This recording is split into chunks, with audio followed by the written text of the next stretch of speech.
நான் இன்றைக்கி மக்கானா கிரேவி செய்ய போகிறேங்க. ஆக்சுவலி மக்கானானா தாமரை விதை அப்படின்னு சொல்லுவாங்க. ஆனால் தாமரையோட விதை இல்லைங்க, அல்லியோட விதை.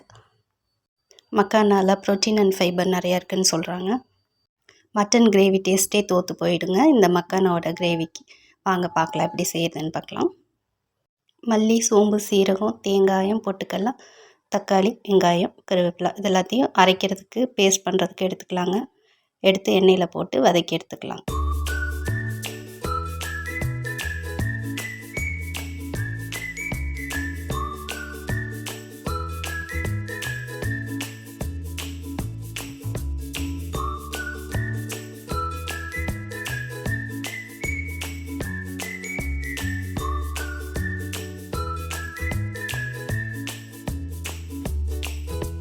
முதல்ல இந்த பொருளெல்லாம் அரைச்சி எடுத்துக்கிட்டு அதுக்கப்புறம் தாளிச்சிக்கலாங்க.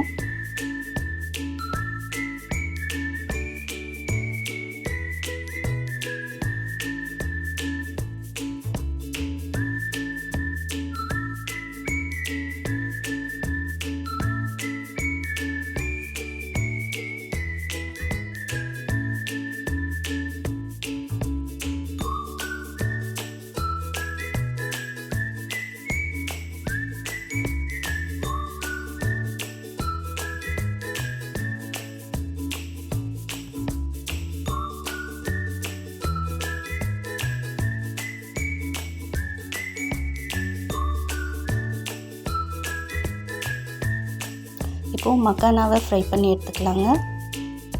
முதல்ல ஒரு ஸ்பூன் எண்ணெய் ஊற்றி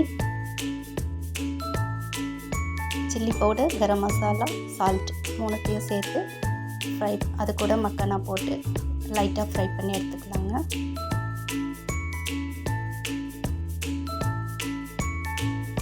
மக்கானாவை ஃப்ரை பண்ணாலே ஒரு 2 நிமிஷம் ஃப்ரை பண்ணாலே போதும், வெந்துடும்.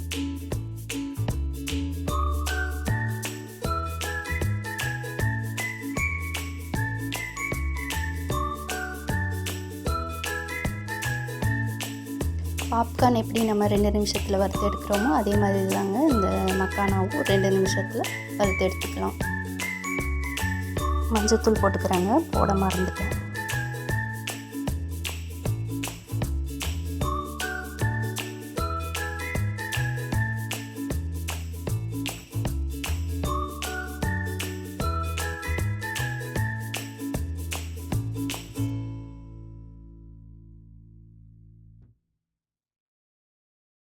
இப்போது அரைச்சி வச்ச பேஸ்ட்டை தாளித்து எடுத்துக்கலாங்க.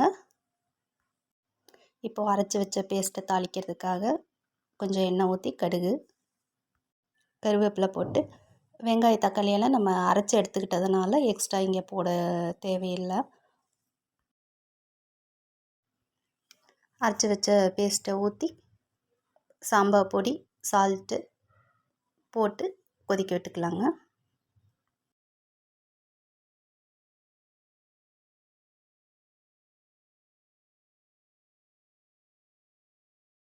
எக்ஸ்ட்ரா மணத்துக்காக நட்சத்திர சோம்பு, கல்பாசி, மரத்தி மொக்கு எல்லாத்தையும் ஆட் பண்ணிக்கலாங்க. வேணும்னா ஆட் பண்ணிக்கலாம், வேண்டான்னா தேவையில்லை. ஒரு ஸ்பூன் இஞ்சி பூண்டு பேஸ்ட்டு ஆட் பண்ணிக்கலாங்க. கிரேவிக்கு தேவையான அளவு சாம்பார் பொடி, சால்ட் எல்லாத்தையும் போட்டு கொதிக்க விட்டுக்கலாங்க.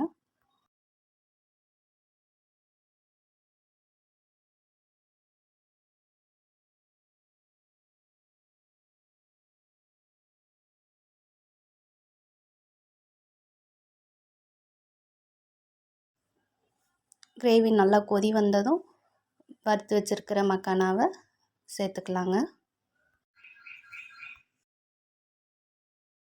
கூடவே கொத்தமல்லி தலையும் சேர்த்துக்கலாங்க.